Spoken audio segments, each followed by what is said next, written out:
കേരളീയ സമൂഹത്തിൽ സിനിമയുമായി ബന്ധപ്പെട്ട് അറിയാവുന്നവർക്ക് നല്ല പരിചയമുള്ള രണ്ട് പേരുകളാണ്. ഒന്ന് ശാന്തിവിള ദിനേശ് എന്ന് പറയുന്നത്, അദ്ദേഹത്തിൻ്റെ വീഡിയോസൊക്കെ ഞാൻ കാണാറുള്ള ഒരാളാണ്. അദ്ദേഹവുമായി ഞാൻ പലതവണ ഫോണിൽ സംസാരിച്ചിട്ടുണ്ട്, നേരിട്ട് ഇന്നുവരെ കാണാൻ കഴിഞ്ഞിട്ടില്ല.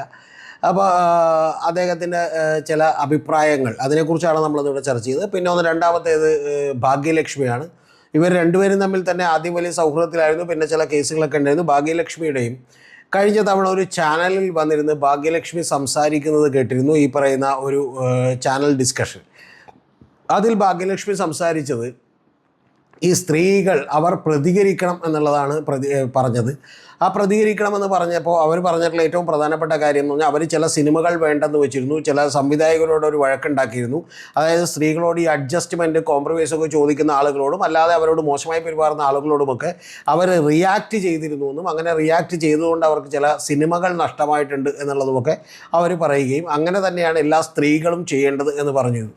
അപ്പോൾ അതിലവർ ഏറ്റവും ഒടുവിൽ പറഞ്ഞൊരു കാര്യം എന്ന് പറഞ്ഞാൽ കഴിഞ്ഞ ഏതാണ്ട് 5 കൊല്ലമായിട്ട് അവർ ഡബ് ചെയ്തിട്ടില്ല, 40 കൊല്ലമായിട്ട് അവർ സിനിമയിൽ വർക്ക് ചെയ്തതാണ്.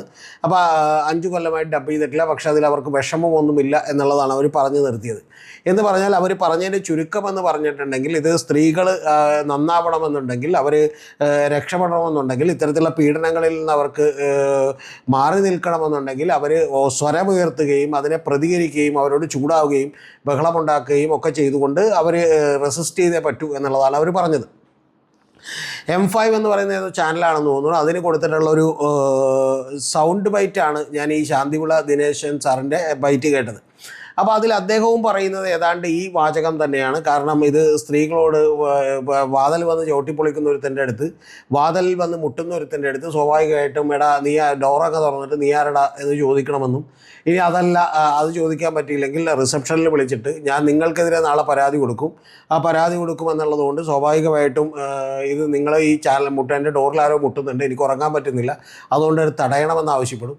അല്ലെങ്കിൽ അദ്ദേഹം പറയുന്നത് ഫോണിൽ നമ്മൾ ഇത് ഷൂട്ട് ചെയ്യാൻ പറ്റും, അല്ലെങ്കിൽ മൊബൈൽ ഫോണുള്ളതല്ലേ വേറെ പോലീസ് സ്റ്റേഷനിൽ വിളിച്ച് കംപ്ലയിൻറ്റ് ചെയ്യാൻ പറ്റും, അതുകൊണ്ട് ഇതൊക്കെ വെറും അഭ്യാസമാണ് എന്നുള്ളതാണ്, ഈ സ്ത്രീകളുടെ പീഡിപ്പിക്കപ്പെടുന്നു എന്നുള്ളതൊക്കെ അഭ്യാസമാണ് എന്നാണ് അദ്ദേഹം പറയുന്നത്. അതായത് ഇവർ രണ്ടുപേരുടെയും അഭിപ്രായമാണ്. എനിക്കതിൽ പക്ഷേ വ്യത്യസ്തമായൊരു അഭിപ്രായമുണ്ട്.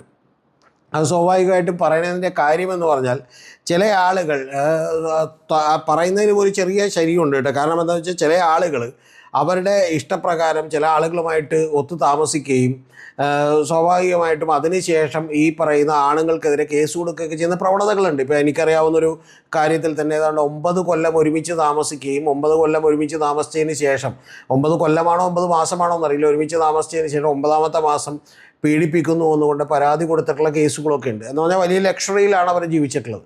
അപ്പോൾ ഇത്തരത്തിലുള്ള പല കാര്യങ്ങളുണ്ട്. കൂടാതെ നമുക്കറിയാലോ ആയിരക്കണക്കിന് ആളുകളാണ് നമ്മുടെ ജയിലുകളിൽ കിടക്കുന്നത്. ആ ജയിലുകളിൽ കിടക്കുന്നത് പലപ്പോഴും വിവാഹ വാഗ്ദാനം നൽകി പീഡിപ്പിച്ചു എന്ന് പറയുന്ന കള്ളപ്പരാതിയുടെയൊക്കെ പുറത്താണ്. അപ്പോൾ ഈ സംഭവമൊക്കെ ശരിയാണെങ്കിൽ പോലും ഇവർ രണ്ടുപേരോടും എനിക്ക് പറയാനുള്ളത്, നിങ്ങൾ രണ്ടുപേരെയും നമ്മൾ കാണുന്നത് ഒരു ശരിയുടെ ഭാഗത്ത് നിൽക്കുന്ന ആളുകളാണ് എന്നുള്ളതാണ് പലപ്പോഴും കണ്ടിട്ടുള്ളത്. എന്ന് പറഞ്ഞിട്ടുണ്ടെങ്കിൽ സ്ത്രീപക്ഷ ഭാഗത്താണ് ഈ പറയുന്ന പോലെ ഭാഗ്യലക്ഷ്മി നിന്നിട്ടുള്ളത്. മറ്റു ചില കാര്യങ്ങളിലെങ്കിലും ഇപ്പോൾ ദിലീപിൻ്റെ കേസൊക്കെ ഒഴിച്ചു വെച്ചാൽ മറ്റു ചില കാര്യങ്ങളിലെങ്കിലും ഇദ്ദേഹം ഒരു ന്യായത്തിൻ്റെ പക്ഷത്ത് നിൽക്കുന്നതായിട്ടാണ് എനിക്ക് തോന്നിയിട്ടുള്ളത്. പക്ഷേ നിങ്ങൾ രണ്ടുപേരും മനസ്സിലാക്കേണ്ട ഒരു കാര്യം എന്താണെന്ന് വെച്ചിട്ടുണ്ടെങ്കിൽ അങ്ങനെ നമുക്ക് അങ്ങോട്ട് എല്ലാവരോടും പറയാൻ പറ്റില്ല.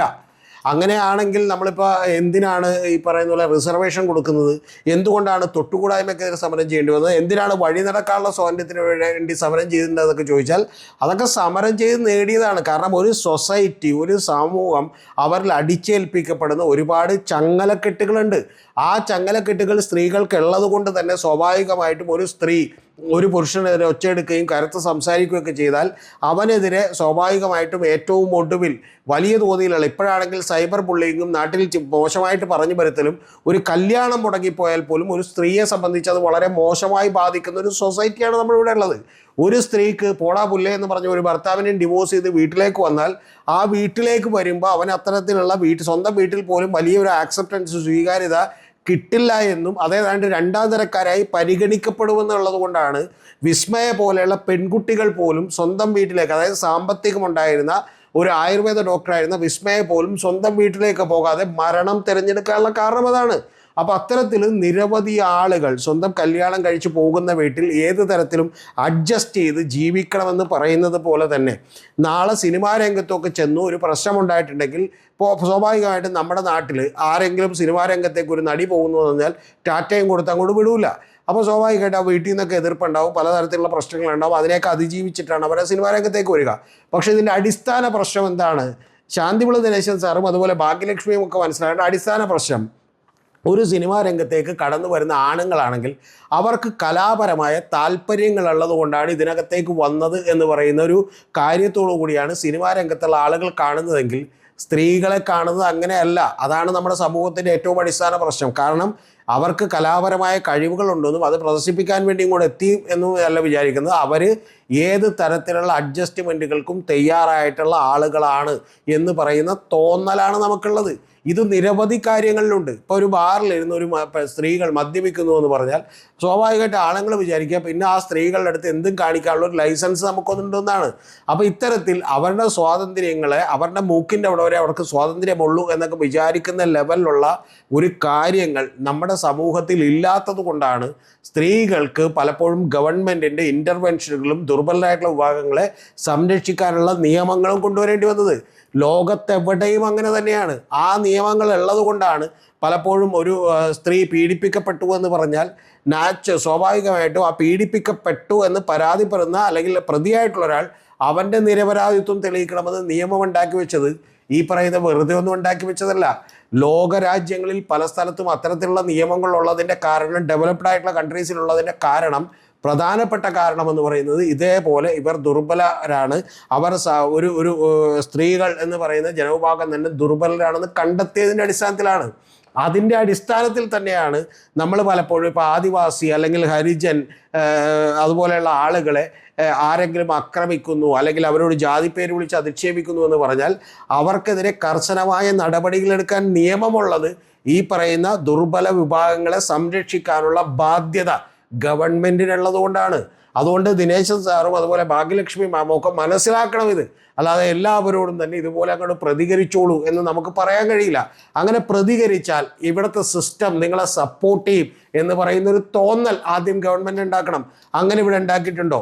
ഇപ്പം ഈ ഹേമ കമ്മിറ്റി ഒരു SH ഒരു സ്റ്റേറ്റ് ഒരു സ്റ്റേഷൻ ഹൗസ് ഓഫീസർക്ക് പരാതി കൊടുത്താൽ അറിഞ്ഞാൽ പോലും നടപടിയെടുക്കേണ്ട നിരവധി ക്രിമിനൽ പ്രവർത്തികൾ അടങ്ങിയിട്ടുള്ള ഒരു ലിസ്റ്റ്. അതിൽ വീഡിയോ ക്ലിപ്പുകളുണ്ട്, ഓഡിയോ ക്ലിപ്പുകളുണ്ട്, വാട്സപ്പ് ചാറ്റുകളടക്കമുള്ള തെളിവുകളുണ്ട്. ആ തെളിവുകൾ അടങ്ങിയ ഒരു റിപ്പോർട്ട് എന്തുകൊണ്ടാണ് 4.5 കൊല്ലമായിട്ട് ഈ ഗവൺമെൻറ് എടുത്ത് മറ്റേ ഇതിൽ വെച്ചത്, അതായത് മുറിയിൽ അടച്ചു വെച്ചിരുന്നത് എന്തുകൊണ്ടാണ്?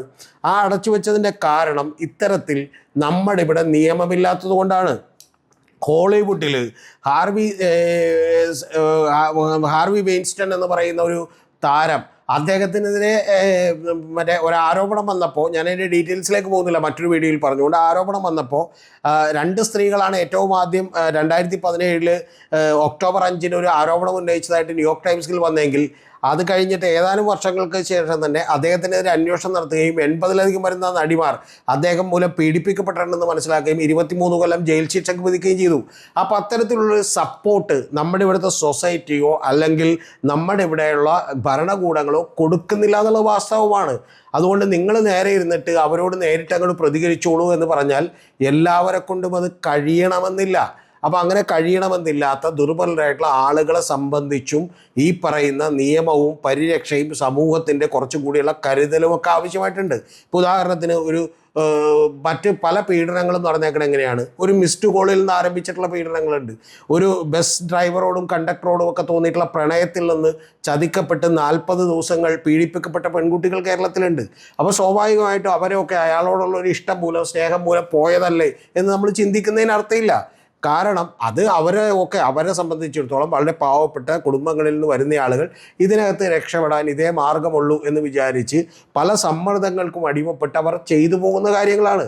അതുകൊണ്ട് ഇതിനെക്കുറിച്ച് വിശദമായി പഠിച്ചാൽ നമ്മുടെ സിനിമാ നടികളിൽ വളരെ മോശമായിട്ട് അഭിനയിക്കുകയും ചീത്തപ്പേരുകൾ ഉണ്ടാകുകയൊക്കെ ചെയ്ത നടികളൊക്കെ തന്നെ എത്ര പേർ ആത്മഹത്യ ചെയ്തിട്ടുണ്ട് എന്നുള്ളത് നമ്മളൊന്ന് ആലോചിക്കേണ്ടതാണ്. എത്ര പേർ ഇപ്പോൾ ആത്മഹത്യ ചെയ്യേണ്ട അതേ അവസ്ഥയിൽ തന്നെ പല മെൻ്റലി ഉള്ള ചില സ്ഥിരതയൊക്കെ നഷ്ടപ്പെട്ടും ചില പ്രാർത്ഥനാ മുറികളിലുമൊക്കെ ജീവിതം ഹോമിക്കപ്പെടുന്നുണ്ട് എന്നുള്ളതൊക്കെ ശരിക്കും പഠിക്കേണ്ട ഒരു വിഷയമാണ്. ഇത് ഞാൻ ദിനേശൻ സാറിനോടൊന്നും ഞാൻ പറയേണ്ട കാര്യമില്ല. പക്ഷെ അത്തരത്തിലുള്ള ആളുകളടക്കം മനസ്സിലാക്കുന്നത് ഇത് വളരെ ലളിതമായി നിങ്ങളത് അപ്പം തന്നെ പ്രതികരിച്ചാൽ ആ പ്രശ്നം തീരില്ലേ എന്ന് പറയാവുന്ന വിഷയമല്ല. ഇതൊരു സിസ്റ്റത്തിൻ്റെ, ഒരു സാമൂഹിക ഘടനയുടെ പ്രശ്നം കൂടിയാണ്. ആ പ്രശ്നത്തിൽ ഏറ്റവും വലിയ ഇതൊരു സീറോ സോണായി, അതായത് ഒരു തരത്തിലുള്ള നിയമവും പാലിക്കാത്തൊരു സോണായി, അല്ലെങ്കിൽ പാലിക്കപ്പെടേണ്ടാത്തൊരു സോണായി നിലനിൽക്കുന്നത് കൂടിയാണ് സിനിമാ രംഗം എന്നുള്ളത്. അവിടേക്ക് ഗവൺമെൻറ്റിൻ്റെ ഇൻ്റർവെൻഷൻസ്, ഗവൺമെൻറ് ഇടപെടലുകൾ ഉണ്ടായേ തീരൂ. അതിനുവേണ്ടി ആളുകൾ ശബ്ദമുയർത്തിയേ തീരൂ. അതിനെ ഡൈല്യൂട്ട് ചെയ്യുന്ന രീതിയിലുള്ള ഇത്തരത്തിലുള്ള അഭിപ്രായ പ്രകടനങ്ങൾ നിങ്ങൾ രണ്ടുപേരും നടത്തരുത് എന്നാണ് എൻ്റെ നിങ്ങളോടുള്ള അപേക്ഷ.